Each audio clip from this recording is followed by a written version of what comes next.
I would like to start by introducing the talk, the exhibition, and Alan Marshall. Just start by saying that this event is being recorded. So at some point during the questions, you might want to be seen. So I'll promote you to host, but you don't have to. You can write your questions on the little chat box on the side, and I'll read them up. Alan will be able to see them as well. This is the fourth of 5 talks that go alongside with the exhibition Another World is Possible. It's an exhibition that brings together the work, a compilation of work from Aberdeen People's Press from the 1970s and early 80s. Aberdeen People's Press operated between 73 and 84, publishing a fortnightly alternative local newspaper, pamphlets and books, as well as providing a printing service for a wide range of radical groups, community newspapers, trade unions, and campaigning organizations. In addition to its printing and publishing activities, Aberdeen People's Press also acted as a hub, a meeting place for many of the city's activist groups, a node in a wide network of people and communities across the city, Scotland, and the UK. So we currently have the exhibition on. We've just extended the times of the exhibition to the 18th of December. So it's a considerable extension. We have a series of activities taking place, from residencies to courses, workshops, and also the poster workshop activity with the city's campaigning groups who are offered a session on poster making that they can then take with them. Alan's going to be sharing with us Aberdeen People's Press, community newspapers, and the end of printers' monopoly over print. Aberdeen People's Press was part of a nationwide movement to appropriate not only the means of production of print media, printing, but also the ways in which news priorities were defined and determined on a local level, journalism. Its aim was to circumvent the filters which had for so long allowed the mainstream commercial press to define what's considered to be legitimate news by marginalising all forms of grassroots dissent. So Alan Marshall will talk to us about the broad technological context of the emergence of the radical press movement and the activities of Aberdeen People's Press. Now, who is Alan Marshall? He was one of the founders of Aberdeen People's Press. He's still to be seen in the very early photographs, black and white photographs with a fabulous head of hair. Continued to work for it until 1981, when he left Aberdeen for London, where he worked briefly for another radical print shop, as well as for a publisher specialized in alternative media studies. He then moved to France, where he continued to work in small publishing and commercial printing. He also began to write for the trade press and various academic publications about the impact of technological change on the graphic industry. Some of these ideas he'll be sharing with us today. In the course of preparing his doctoral thesis on the early history of photo typesetting, he began a long collaboration with the Museum of Printing and Graphic Communication in Lyon, of which he was later director. For some years, he was the chair of the Association of European Printing Museums, of which he remains an active member. He's the author of numerous books and articles on 19th century and 20th century printing history and graphic heritage. So without further ado, Alan, thanks for coming to share your ideas with us. You have the floor. Thanks, Nuno. And I can take the opportunity to thank you, and also Andrew McGregor, who's present with us today, for being the initiative of this exhibition, and also Andrew and the University of Aberdeen, who have been preserving the archives of Aberdeen People's Press and have reunited them with the archives which are in the City Library, which is which is a considerable job. And they're also extremely well catalogued. Anyway, so perhaps before I start, I should maybe say a couple of words about the title of today's talk, because titles are always a bit tricky. And by tricky, I basically mean that the subject of the talk is usually decided long before the luckless speaker has actually had a chance to think about what they're going to talk about. Today, I'm billed to talk about Aberdeen People's Press, community newspapers, and the end of printers' monopoly over print. At first sight, that title might seem to suggest that Aberdeen People's Press and community newspapers were in some way instrumental in bringing about the major changes which affected the printing industry in the 1970s, including printers' loss of their monopoly over print. That clearly wasn't the case. Also, the prominence of Aberdeen People's Press in the title is perhaps also slightly misleading, because I won't actually be talking a great deal about APP as such. For the non-initiated today, APP is how we commonly referred to Aberdeen People's Press when it was on the go. APP will crop up, but only as the occasional representative of the activist, the activist community presses and the radical printers that I'm going to be talking about. Which all brings me to what I am actually going to talk about, namely the radical grassroots activist community press, which was a specific sector within the much broader alternative press, but a sector which, curiously, has been largely overlooked until now by historians.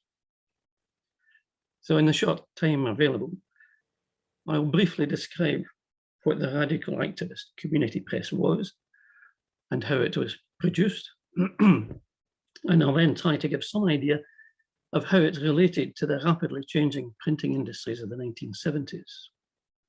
And by way of conclusion, I'll explain why, to my mind at least, it shouldn't be passed over simply as an isolated episode that took place somewhere in the outer reaches of print media. Rather, it should be considered as a product of the profound changes which were taking place in the printing industry in the 1970s, and also as a significant early example of the processes by which print media have been democratized over the last half century. And if you'll bear with me a moment, I will hopefully manage to share another screen with you. I think you should have it. Yes, we can see it, Alan. Okay, so far so good. So first off, what was the radical activist community press? The community press was a nationwide wave of do-it-yourself grassroots newspapers of all sorts, ranging from rough and ready news sheets of indeterminate public periodicity to more or less well-finished and regularly produced newspapers. What all these publications had in common was that they came into being to give voice to individuals, groups, and struggles that were largely ignored by the mainstream commercial press. Tenants, unemployed, students, unofficial strikers, feminists, conservationists, the homeless, and minorities and agitators of every stripe all needed to communicate, but were frustrated then as now at every step by the mainstream commercial media, which generally either ignored these issues or covered them in a manner that met the needs of the establishment media's own political agenda. Community activists needed to communicate both within their own neighbourhoods and networks and with the world at large in order to get their problems, ideas, and initiatives known to the general public and onto political agendas. And to do that, they decided to take matters into their own hands by starting their own newspapers and producing them using cheap, readily accessible printing techniques. As I've just mentioned, the radical activist community press formed part of what's generally known as the alternative press. And for some reason, well, today, when most people think about the alternative press, if they think about it, they think of national distribution underground newspapers and magazines, such as International Times, Inc., and Oz. Publications that burst upon an unsuspecting public in the late 60s and early 70s in an explosion of outrageous page designs in flamboyant, sometimes, often, illegible colour combinations. An extravaganza of graphic experimentation and excess fit to make any self-respecting printer turn pale. The radical activist community press was much less spectacular than its national counterculture predecessors. But it was no less mould-breaking, if only because it was produced by people who generally knew little or nothing about journalism, design, or printing, but who were convinced that in order to take control of the narrative of their own everyday lives and struggles, they had to take control of the means of editorial production.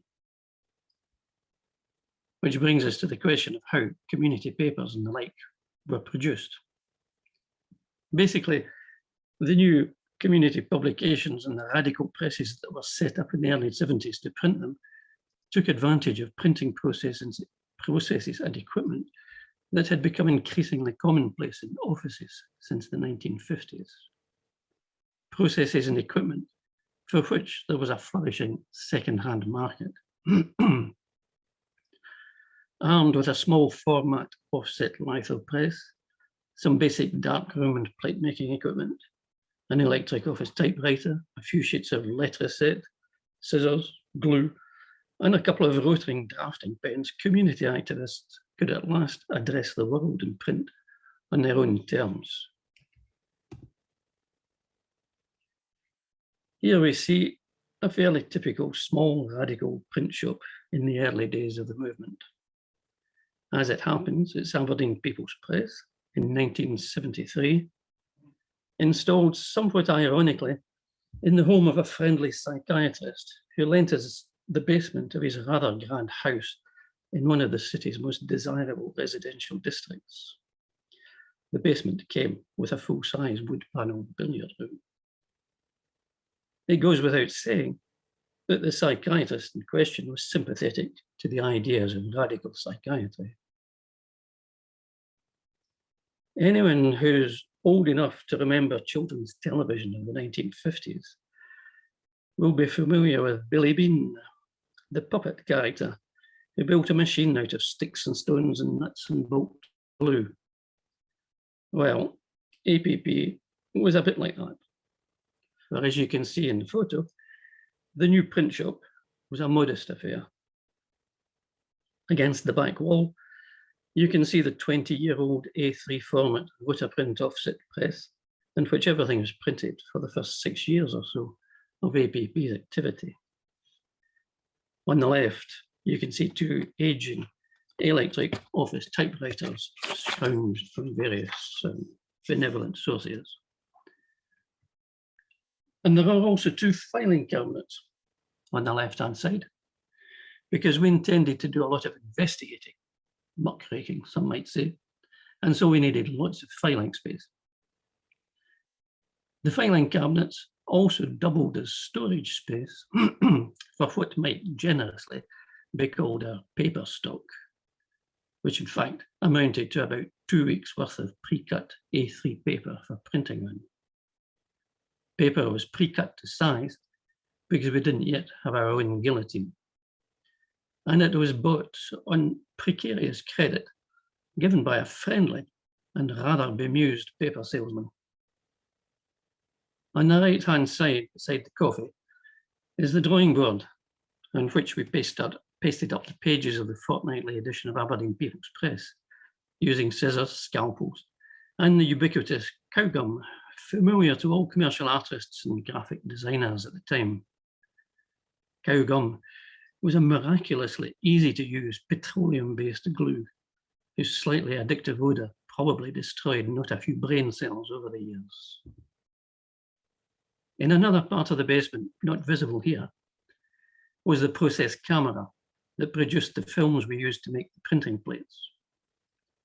The camera was bought in hire purchase, though why anyone in their right minds would give credit to a ragtag and bobtail outfits such as APP, which at that time had no official existence, I'll never know.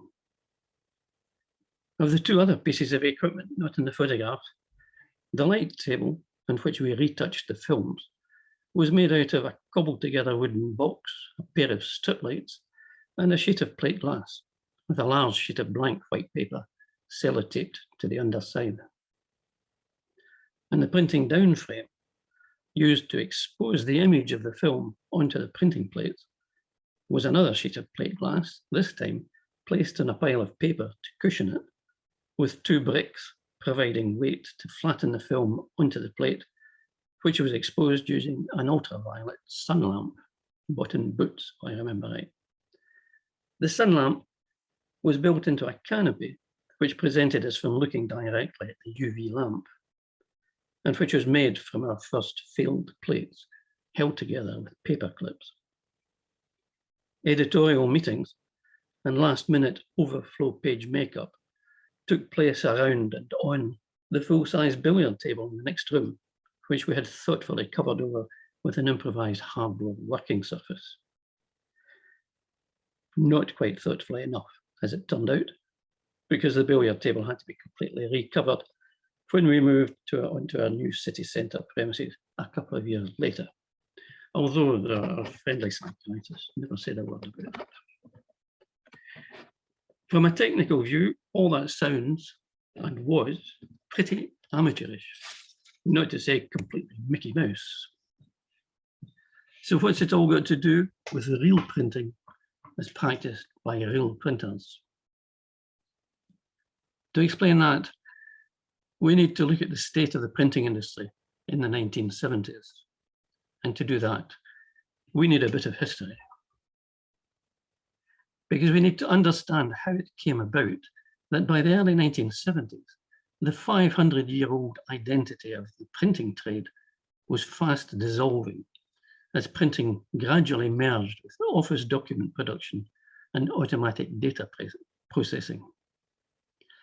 And if I use the rather old-fashioned term automatic data processing rather than computers, it's because it's important to understand that the merging of printing, office document production and automatic data processing didn't fall out of the skies with computers in the 1980s, despite what the Apple marketing machine and Mac enthusiasts would have us believe. It has a much longer history than that, which I'll try to explain in as few words as I can manage. For 5 centuries, printing was a self-contained trade or industry with its own highly specialized and more or less capital-intensive techniques. And as such, it was pretty much closed to outsiders. Today, in the world of the Mac, PostScript networks and digital media, printing's become part of a much larger field of activity, which is better described as graphic production, a major sector of the communications industries, which now spans not only the traditional activities of printing, publishing, advertising, packaging, and all the rest, but also information design and the myriad uses of graphic design in digital media. I'll assume that we all have some idea of what printing is or was, and limit myself to a few words about the 2 other components of modern day graphic production: office document production and data processing. If we look at office document production, first of all, the coming together of printing, office document production and data processing began at the end of the 19th century. That's well over a century ago, when enterprises and administrations began printing certain kinds of documents themselves without having recourse to printers.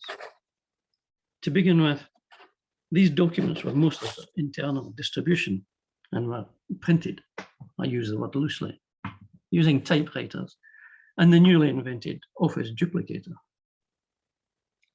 In graphic terms, the results were pretty basic: typewritten text and few, if any, illustrations, often, though not always, printed in shortish runs and on low-grade paper.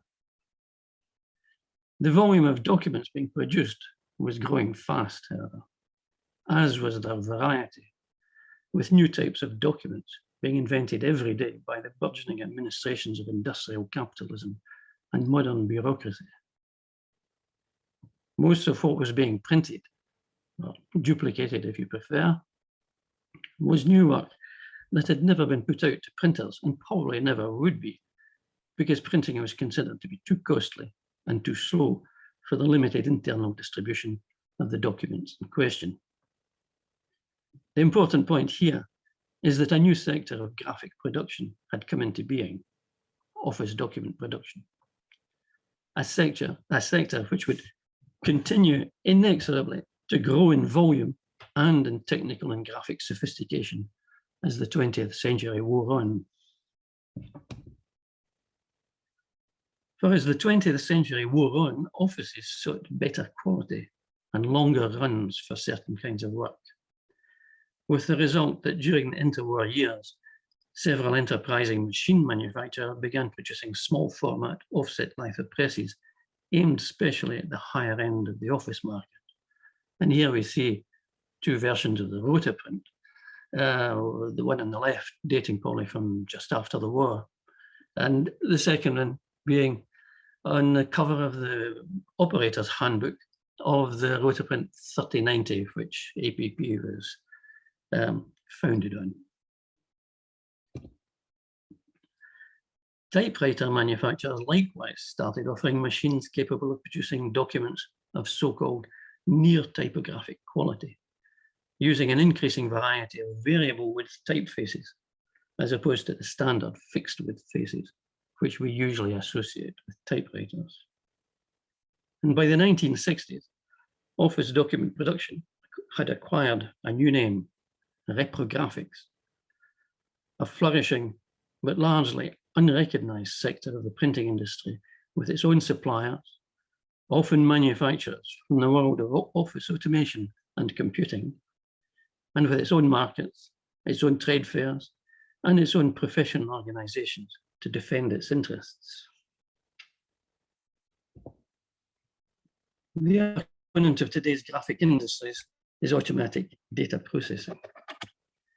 In contrast to office document production, which concerned itself with the physical reproduction of text and in due course images on paper, office automation concerned itself with the manipulation of pure alphanumeric data.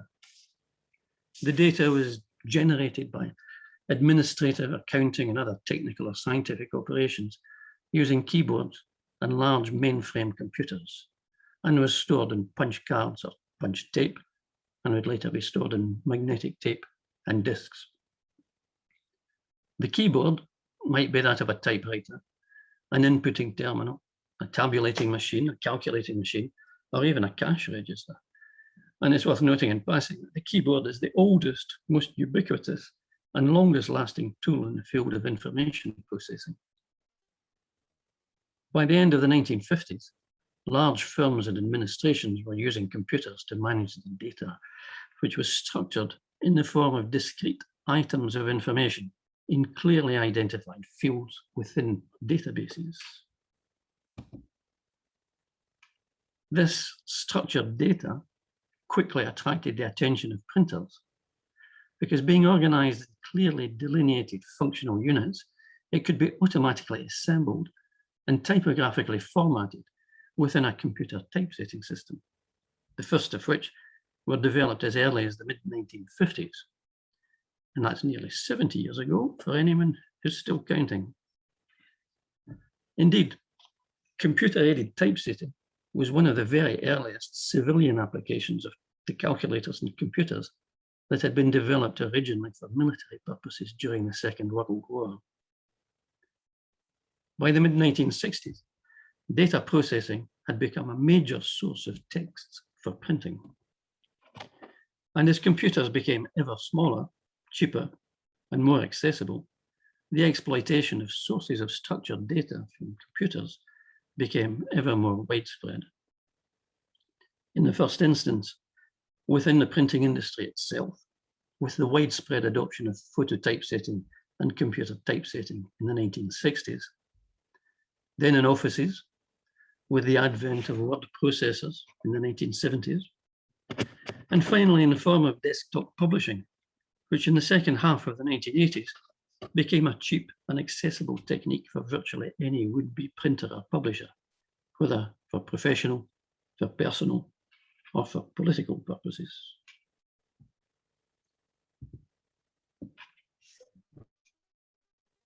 From this rather breathless romp through a century of overlooked printing history, I hope it can be seen that the alternative press, and more specifically its radical grassroots activist versions, including Aberdeen's People's Press, were an integral part of a technological trajectory that had been structuring graphic production since the beginning of the 20th century. The gradual coming together of printing, office document production, and data processing. A technological trajectory that began to find its full expression at the end of the 1980s, just as APP was closing its doors, with desktop publishing. A technological trajectory that's accelerated considerably since the turn of the 21st century with the spread of digital networks and the advent of a vast array of digital graphic media. A technological trajectory which led finally to printers losing their monopoly over printing and graphic production. The contribution of community newspapers and radical presses to this long-term shift in the centre of gravity of graphic production was of course marginal, both in economic and in strictly technological terms.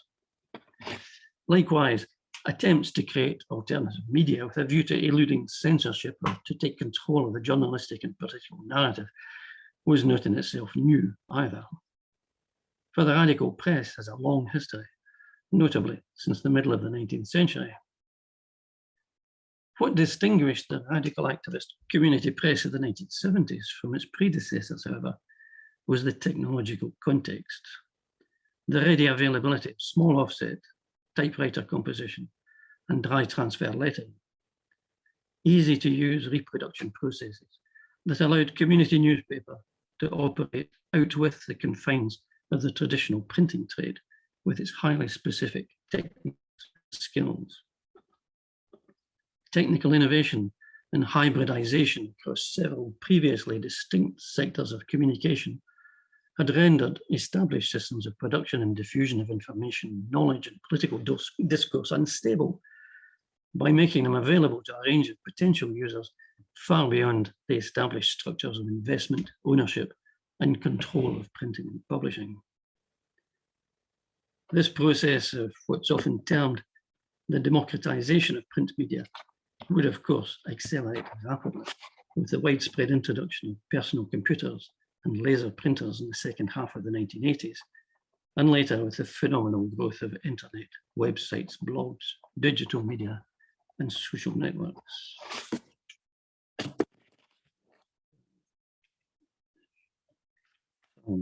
Switch off the screen share.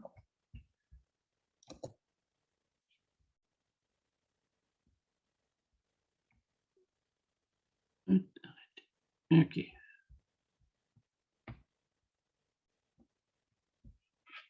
Sorry for that.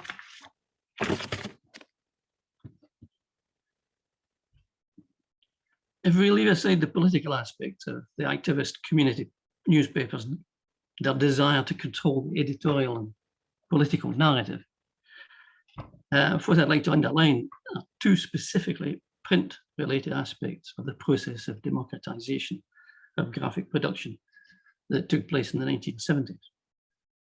The first concerns graphic production, and the second concerns graphic design, not to be confused.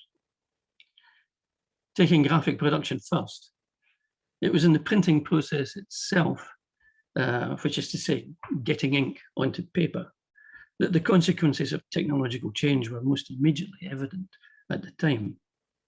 Small offset typewriter composition, dry transfer lettering, and later photocopying overturned the traditional structures of control of print production.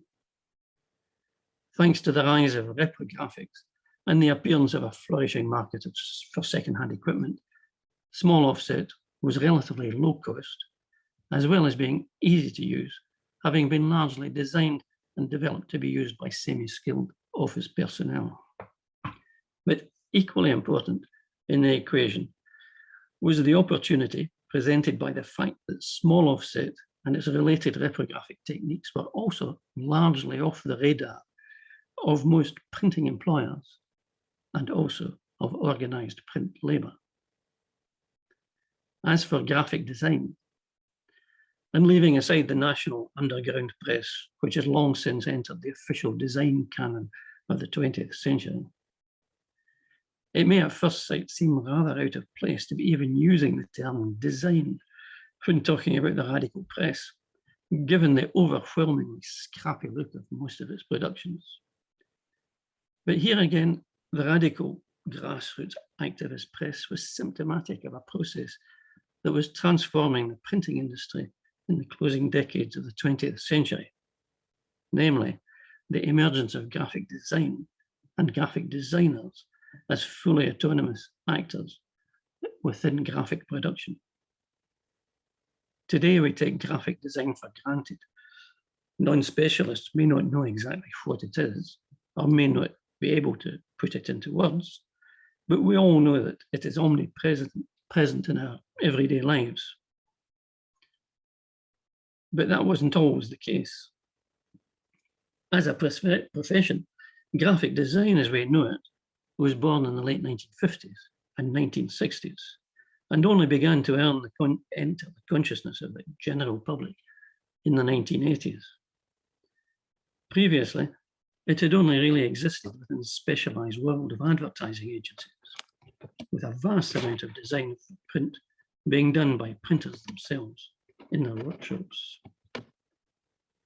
By the 1960s, however, a growing number of independent designers had begun to take advantage of the possibilities of offset lithography to increase their control over the design process, circumventing the typesetters, photo engravers and printers who traditionally had held the keys to design for print, but who were increasingly seen as an obstacle to the creative process. Likewise, a growing number of entrepreneurs in the fast-growing communications sector were keen to break with the tight control that print unions still exercise in many sectors of the printing industry.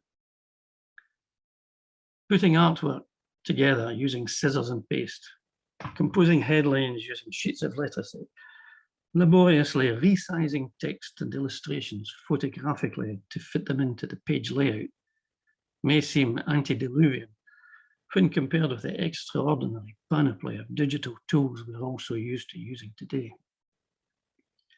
But they were the cutting edge in the 1960s, not in technological terms, but certainly in creative terms. And strange as it may seem in this post-Macintosh world, they made a major contribution to the transformation of graphic production in the late 20th century. For they gave power to the generation of graphic designers that was in the process of turning the printing industry on its head. And if that seems an odd thing to say today when graphic design has become part of our everyday lives, it's only because we've forgotten the extent to which the rise of the graphic designer as an autonomous player within graphic production was resisted by many printers, just as they resisted the incursion of computers in a generation later. So, to conclude, the radical press was a product of its times. It was rendered possible by the gradual coming together of printing, office document production, and automatic data processing in the first half of this 20th century, a movement that accelerated in the wake of the Second World War, and which by the 1970s was seriously undermining the foundation of printers' monopoly in graphic production. As such, the radical press was an active and often boisterous participant in the democratization of printing, publishing, and graphic design in the 1970s, though perhaps less boisterous in some ways than the fanzines that largely replaced it in the public eye in the 1980s. Fanzines that pushed to extremes the situationist approach to graphic design and provocation that had been one of the founding components of the grassroots radical activist press a decade before. And as a product of its times, the activist community press was undoubtedly an early contributor to the opening up of graphic production to a swathe of new forms and uses in the closing decades of the 20th century. And it's perhaps not too much of a stretch of the imagination to see it as a distant predecessor of today's alternative digital media. And sad though it may seem for those who lived through the heady collective days of the radical press, a distant predecessor of today's atomized and individualized social media. Voila, what I had, what I wanted to say. No. Thank you very much, Alan. If I may, I'll ask you a couple of questions and then open up for the floor to ask questions as well. As I said, you can ask questions by typing into the chat box, or if you want to be seen, if you want to ask a question orally, you can also let us know through the chat box. So today, things like International Times and Oz are very, very collectible. I mean, you've mentioned them twice throughout your talk. They seem to be quite accomplished artistically. I mean, reflecting some, freedoms of the kind of youth culture of like 60s and 70s. But you seem to have some sort of bugbear, not wanting to be confused with the so-called alternative press, the more psychedelic stuff. You really want to separate what you were doing from that. Were you never tempted to engage with those more psychedelic forms of publishing? Tell us a little bit about that distinction. Yeah, I suppose you put your finger on the problem, putting collectible and not to be confused with in the same question. Because if the alternative press is well known, I mean, there's a pile of studies of all sorts of the psychedelic underground press. It's because they're collectible, because the community press is not collectible. So it's of much less interest, certainly to art historians for whom it doesn't even exist. And social historians perhaps just haven't got around to it yet. As for APP, I think basically we weren't equipped for it, because if you look at it's easy to oversimplify and schematize, but the underground alternative press profited from a large input from the art school milieu. Some of the key figures in these newspapers who were reinventing page design and graphic design came out of that kind of a tradition. Whereas community newspapers, the activist press, wasn't very concerned with that. And in fact, there's always been, it was mentioned in last week's discussion, there's always a kind of uneasy coexistence between the far outers, if you'll pardon the expression, the carpet smokers and the back to the landers, and all sorts of disparaging comments, which were the descriptions which were used by the politicos who, I mean, we inhabited the same world. We knew each other. It's a small world, a city like Aberdeen. And we had, I mean, there were mutual friendships between the different milieu from the Fourth International through to the back to the land. But we were never the same. And the people who worked in paper, they weren't equipped. I mean, we weren't competent to try psychedelic stuff.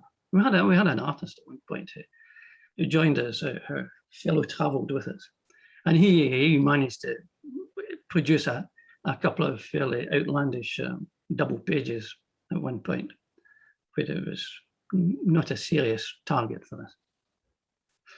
Okay, listen, you were also very quickly talking about the more traditional printers, you know, that kept professional printing as a kind of a trade. You know, you seem to kind of have emancipated yourselves from that really professional way of doing. Do you know why those printers were not ever part of the 7 trades of Aberdeen? Part of what? I didn't get the last of the 7 trades of Aberdeen. Ah, can you explain? No, The 7. You know, fleshers, copper, you know, people that work with the, I can't remember all of them. I can check them out, but they are, you know, the traditional trades working with, you know, the traditional crafts. Let me just see, 7 trades of Aberdeen. It's perhaps worth remembering that hammermen, bakers, wrights and coopers, tailors, shoemakers, weavers, and fleshers.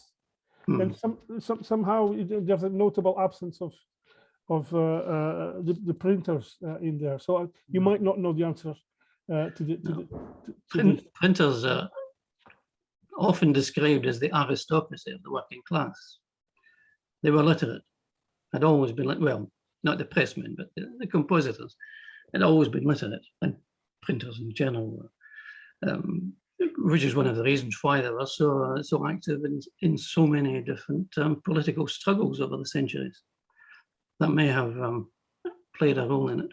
Also, the printing was a closed shop until the Second World War, when that started to seriously break down on a broad scale.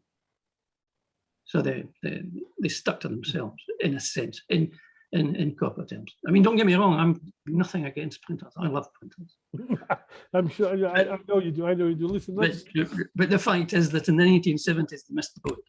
They missed out in semi-skilled printing, and they never organised it. And they sawed the branch from that they were sitting on. Very good. Listen, I'm going to take a few questions from the floor. There's a little note from Andrew McGregor saying the archivist thinks you know, community press is collectible. Obviously, you know, here in Aberdeen we like to do things differently, and we've got your fantastic collection of APP being brilliantly looked after by Andrew at Special Collections. John Gailey asks you to talk a little bit about distribution. What sort of runs you're producing?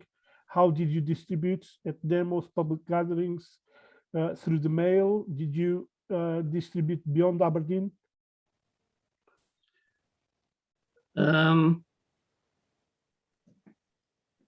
We printed generally over the several years of production somewhere between 700 and 1200, 13, 1400, the record, 1400 copies of an issue. So yeah, around 1,000. They were distributed by any way we can manage. We did have subscribers, regular subscribers, who received it by post. We put it in newsagents. We went around a certain number of newsagents who were quite happy to take and sell APP. We sold it around pubs on a Friday night, which caused a certain amount of mirth. We were long-haired, believe it or not, at that time, and the usual kind of early 1970s outfit. So we were going around working class pubs, and of course they looked at the signature on the paper, and they saw that it was being produced in Rubis-Loden South. That's the second fanciest street in Aberdeen, the second poshest street in Aberdeen. So that caused us no end of embarrassing jokes. We got used to it. We also exchanged, of course, nationally. We had with other newspapers. So there was a flourishing non-commercial trade and swaps of community newspapers. And it was, well, people also sold them at events and demonstrations and any opportunities that came up. Very good. Thanks for that. Margaret Loughley asks a question that Leslie Thompson is also asking around current examples of radical publishing and grassroots activism, community journalism. Where do you find that these days? In print? Have you got any examples or online? British, not at all, because I'm completely out of touch with Britain for the last 30 years. So I don't know if I can really answer that. So there must be other people present who can answer that a lot better. Yes, if I think that well, I think there's a lot of stuff. I know there's a lot of stuff online, a lot of alternative media. And when I say alternative media, I immediately qualify that by making a distinction, a very firm distinction between alternative media, digital media, and social media, which is quite another pair of slaves, as the French say. It's quite, they're not at all the same thing. One has a collective editorial aspect to it, generally speaking. The alternative media, I would define them by that. Whereas social networks are very individualistic, fragmented. It's not the same kind of editorial approach, editorial product, if I dare say the word. Okay, thanks for that. Andrew is asking, what about personal zines? Like in the 70s and 80s, punk and anarcho-punk zines, often political and full of graphics, produced in bedrooms, often in relation to music and so on. Where do they fit into this narrative that you propose to us today?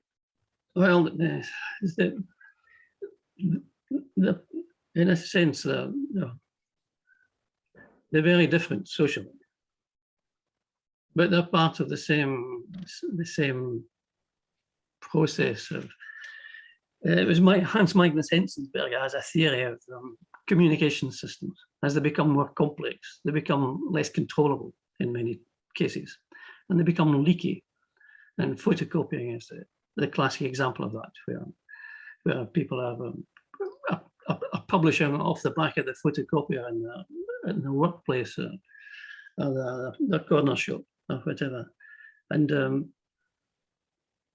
the community press was one step in that direction, and fanzines took it a lot further. They became even more, influenced by punk at the time. They pushed the kind of destroy aspect of the graphic and the physical quality of the objects that they were producing. A few sheets stapled together, kind of thrown off the back of a photocopier. In a sense, it was very deliberate, and it's doubtless far from innocent. The fact that if you look at the origins of some London community presses, you find the name of Jamie Reid in there, and Malcolm McLaren. Malcolm McLaren, no, but in a sense, by association with Jamie Reid, because Jamie Reid worked at Suburban Press, one of the very earliest community presses and produces, I mean, Suburban Press is full of his graphics. And obviously, through the Sex Pistols, Jamie Reid continued to have an influence. But apart from that, there was the straight, it's another step. I mean, like in one sense, you could go from community papers and you could talk about parish magazines that started doing it themselves. That's one form of continuation of it. It's part of the same movement, in a sense, in the kind of general technological sense that I've been talking about. And punk fanzines are the same, and the very individualistic. The very individualistic, 10 copies produced in Aberdeen for 10 subscribers, exchanged, etc., is interesting because, in a sense, that's also a prefiguration of social media today, the very atomized aspect of it. Thanks for that. Sorry, I was just trying to. Yes, sorry, I didn't react to your Sex Pistols poster. Plug in our Sex Pistols poster, which was printed at Peacock Visual Arts in the 1970s. The first, thought to be one of the first posters of the Pistols never published. We will have another session on that at another stage. I would like to start wrapping up. I will read out one more question, which is a bit of a provocation on the part of Ian Baird. Would it be fair to say that Murdoch's attack on compositors at Wapping did more to democratize access to printing technology than the print unions ever did themselves? Well, by way of return provocation, I'm not sure that the printers themselves were ever interested in democratizing print. Very good. Well, we're getting to the end of our time. We've got another couple of minutes left. I don't know if you want to say anything else, or if not, I'll start wrapping up. I would like just to wrap up by thanking Alan again for his brilliant talk. Also to say that the talks have been recorded, and they will be in Peacock YouTube channel, so you can review this talk. You can look at previous talks as well, and that the exhibition, as I said in the beginning, is going to be extended. So if you find yourself in and around Aberdeen, please do come in. We're open Thursdays, Fridays, and Saturdays. But we can also open by appointment, Tuesdays, Wednesdays. So thanks again, Alan, for a fantastic talk, and I hope to see everyone in the next one. Microphone's off, so we'll just say goodbye like this, and goodbye, everyone. Thank you, everyone, for turning up, and I hope to see you in the next session. Bye.